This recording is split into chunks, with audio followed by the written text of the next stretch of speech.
This is lecture number 4 of the diode lecture series. The next subject is the diode curve. The curve, or every component, has a curve that represents the relationship between the voltage and the current. This is the diode curve.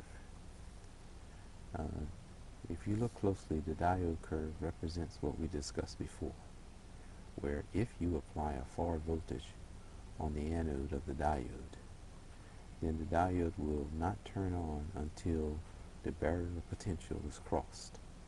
Once the barrier potential is crossed, then current will begin to flow through the diode, and it will flow through the diode very rapidly, which means that if you decide to apply a voltage to a diode, you should always keep a resistor in series with the diode so that the current can be controlled.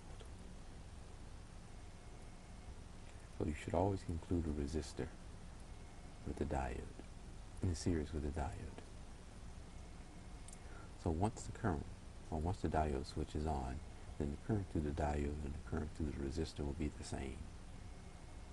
And the voltage drop across the diode will not increase much. It will hover or stay very close to its turn-on voltage. We call that the knee voltage. That's when you forward bias the diode.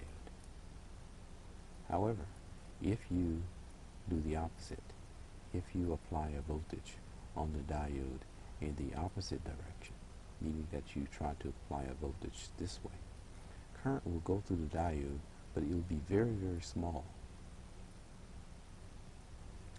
This small current is called leakage current, and for all practical purposes, the current is equal to 0. However, as we said before, there is a limit. If you go beyond a certain value, and every diode has its own value, but approximately 50 volts is a good estimate. If you go beyond that voltage, then the diode will break down and current would rush through the diode very quickly, burning out the diode or damaging the diode. So this diode represents the diode curve, and the regions, or the active region where the diode is working, we call that forward bias, and we have the reverse bias region where the current is very, very small. And this area right here is not really a region.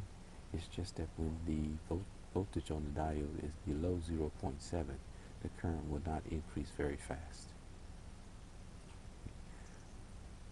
In the next video, we'll answer some questions based on the theory of the diode curve.